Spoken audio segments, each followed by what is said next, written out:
cracking? It's the cousin of the Boondocks. If you know, you know. We're going to go ahead and jump straight into it, man. Let's go ahead and get this YouTube channel started off right. If you're tuning in, man, it's going to be exciting.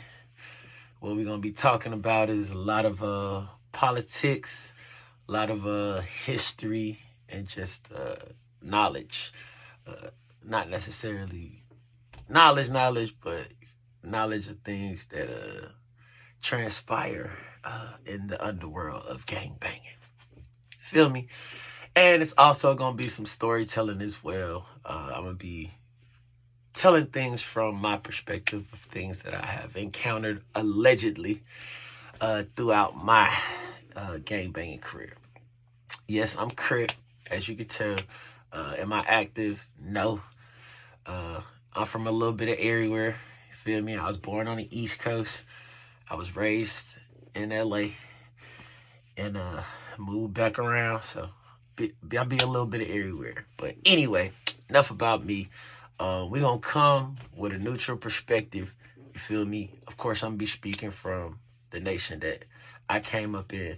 But no disrespect going to be given out. You feel me? We respecting all parties. Crips, Bloods, Hoovers, Pyrus, Vice Lords, Brims, Peach Stones, GDs, Vice Lords, you feel me? BDs, Hispanic gangs.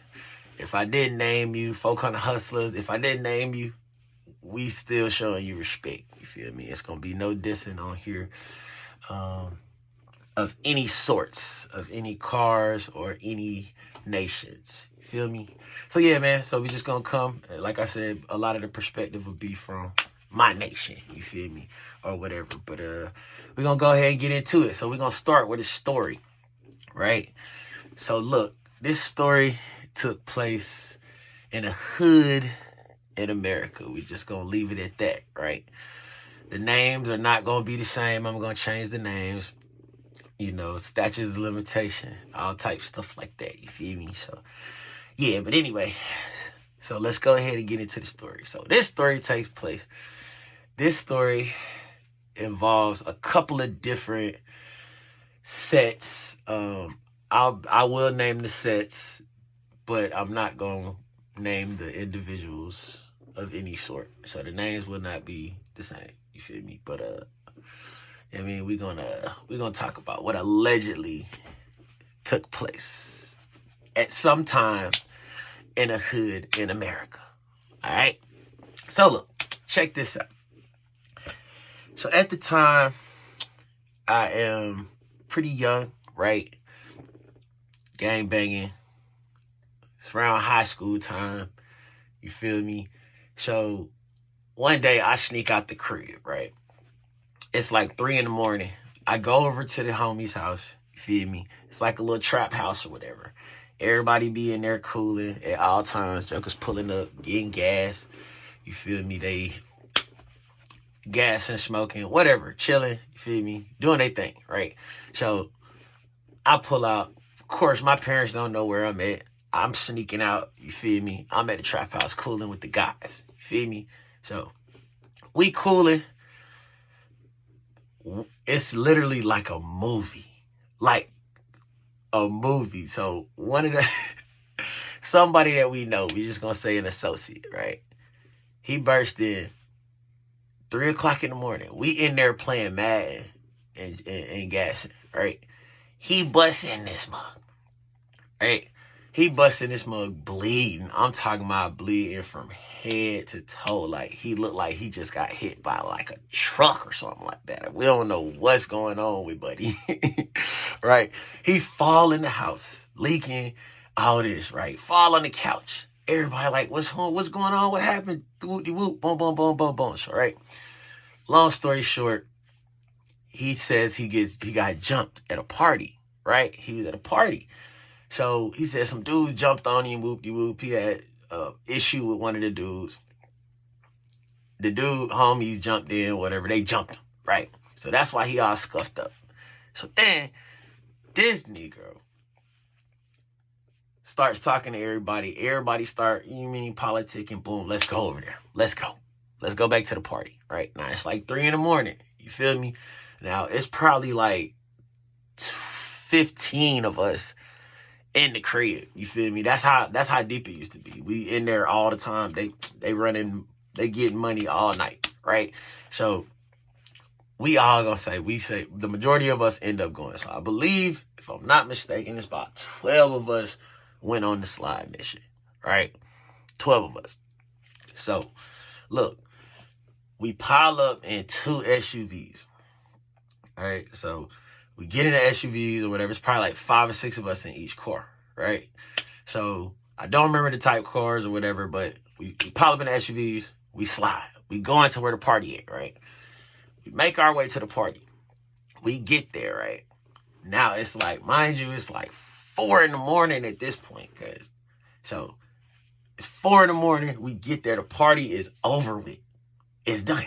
The party is not happening no more. Everybody done left, right?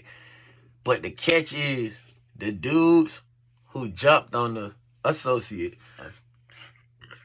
excuse me. The dudes who jumped on the associate was the people who lived at the crib that threw the party. So they still in the crib, right? So look, now we all get out the car, right? So this is what we did. We parked the cars at the front of the neighborhood. Then we walked to where they crib was at. So just in case something popped off or whatever, boop-de-boop, they don't see our cars, license plate, we can run back to the cars, get in the cars and slide, right? So look, we get to the door. We ringing the doorbell trying to get them to come outside. Ringing the doorbell. Nobody coming to the door. They still in there basically partying. They in there drinking. We can see through the blinds because they still got the windows. The blinds ain't closed. So we can see them. And we looking right at them. And the crazy thing is, right, we ring the doorbell. They playing music, so they can't hear the doorbell. The crazy part about it is that they talking about the fight. They talking about how they just whooped up on homie. Literally, they reenacting and like they all, it's crazy. So that make us even more hot. So we beating on the door. They won't come to the door. Now, mind you, look, is that they had a party. It's like 5, 6 of them. It's dudes, right?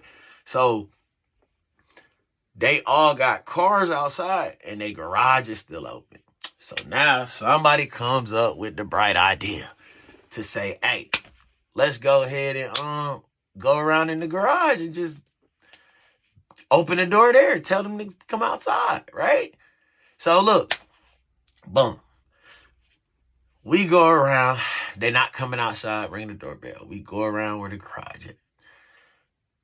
One of the associates, one of the people that's with us, has a knife, right? He slashes the tires of all of the cars just to make sure that, you feel me, nobody can chase us if it goes down, right? So get to the garage door. The garage up, we get to the door on the inside.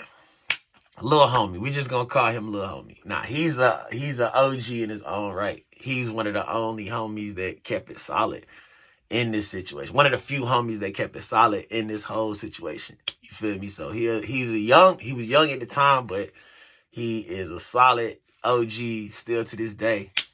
All that good stuff. He from Insane. He Insane crew. You feel me? So boom. So little homie tried to kick the door in. Boom. It don't work. Then we got another associate. We're gonna just call him Football. Right? We're gonna call him Football. He played football, okay? And he is also part of Insane crew. You feel me? So he kicks the door. It flies open. Boom. Soon as he kicks the door open, it's a tall, 6 foot, probably 6'3", big old dude. I'm talking about he huge, bro. Not fat. I'm talking about big. You feel me? He right at the door, right? So mind you, remember this is around high school time, so we small. You feel me? we YNs at the time. You feel me? So Anyway, big dude, hey, and start charging toward the door. Now, mind you, remember we 12 deep. You feel me? So he come up, right?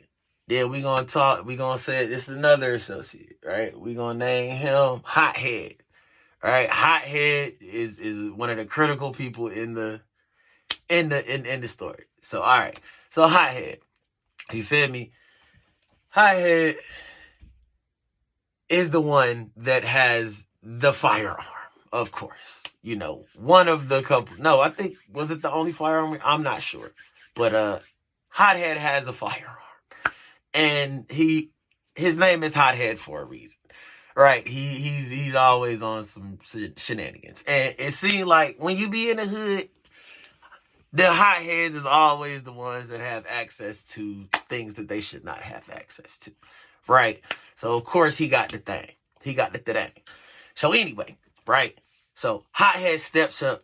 Soon as big dude start rushing, he puts the super soaker, up in his face. And the big guy rethinks, some things and reconsiders. And, so he stops, he backs up. So Hothead walks him into the house, right? Sits him on the stove. Sit down. Just take a load off, right?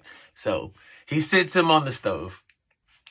Everyone else proceeds to pile into the house, right? The other 11 of us.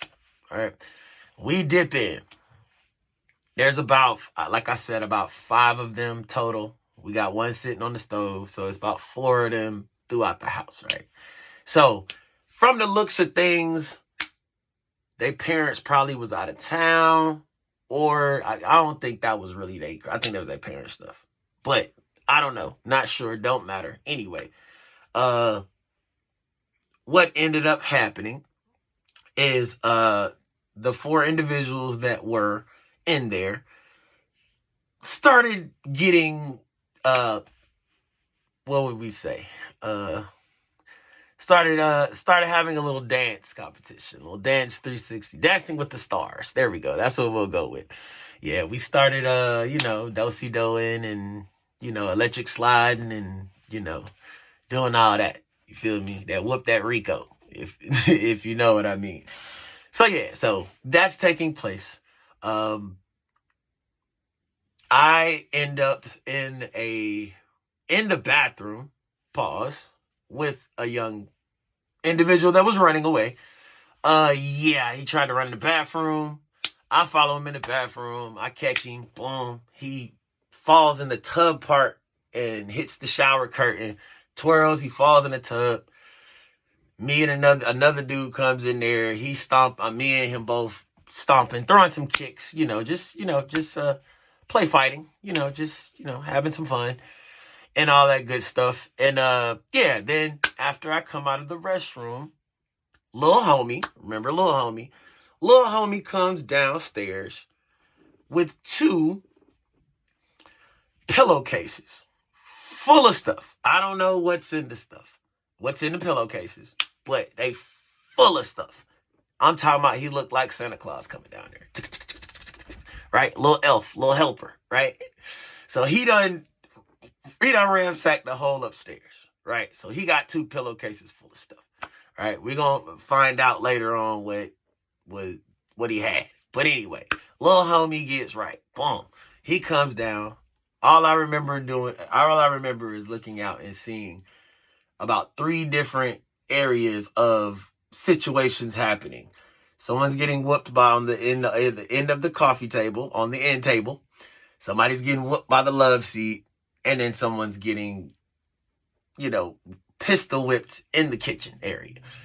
So yeah, we already at 15 minutes almost. So look, we're going to end it right there at part 1. Feel me? So right now at this point in the story, we are inside the crib. We done ran in there. It was supposed to initially just be a session of us coming to fight. And then it completely turned and went left. And we ended up inside the home of these individuals. And we are putting belt to back at this moment But remember, it's 4 something in the morning. So things are about to take a drastic turn before we even can get out of the crib. So stay tuned for part 2, because it's about to get crazy. This is where it turned into just fighting to facing 55 years. So look, part 2 coming real soon. Hey, it's the cousin of the Boondocks, man. Like I said, man, y'all tune in to the channel. This is only the beginning. I'm about to go ahead and record the part 2 right now and go ahead and have it ready for y'all. You feel me? Y'all let me know what y'all think. Like, comment, subscribe, all that good stuff, man. Share it. We're going to get it cracking. You feel me? Love for all the nations. Love for all the gangsters. We're going to keep it funky. We're going to keep it authentic. You feel me? All right. Peace.